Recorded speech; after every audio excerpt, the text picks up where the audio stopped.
విజయవాడ వాంబే కాలనీలోని G+3 apartments ను అర్హులైన పేదలకు ఇవ్వాలని సిపిఎం ఏపీ కార్యవర్గ సభ్యుడు సిహెచ్ బాబురావు డిమాండ్ చేశారు. విజయవాడ వాంబే కాలనీలోని G+3 అపార్ట్మెంట్స్ ను ఆయన పరిశీలించారు.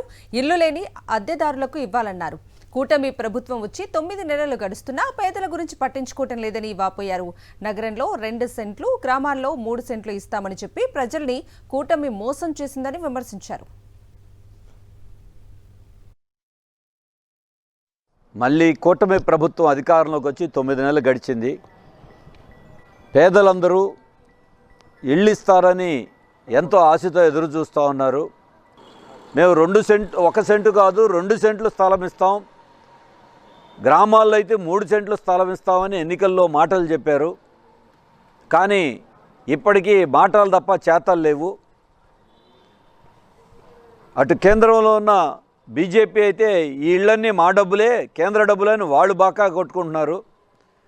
ఒకరికొకరు పోటీ పడి చెప్పుకోవడం తప్ప ఇళ్ళు ఇచ్చిన పాపాన పోలేదు. పాలకుల ప్రభుత్వాల నిర్లక్ష్యానికి నిదర్శనంగా విజయవాడలో అజిత్ సింగ్ నగర్లో 20 ఏళ్ల క్రితం వచ్చినటువంటి జవహర్లాల్ నెహ్రూ స్కీమ్ కింద కట్టినటువంటి 1000 ఇళ్ళు ఇక్కడే ఖాళీగా ఉన్నాయి. మొత్తం 10,000 ఇళ్ళు కట్టి ఖాళీగా ఉన్నాయి. ఎవరు ముఖ్యమంత్రిగా వచ్చినా, ఎవరు కేంద్రంలో ఉన్నా కట్టిన ఇళ్ళు పేదవాళ్ళకి ఇవ్వడానికి మాత్రం వీళ్ళకి చేతులు రావటంలా. పేదల మీద మాత్రం ప్రేమ కురిపిస్తున్నారు.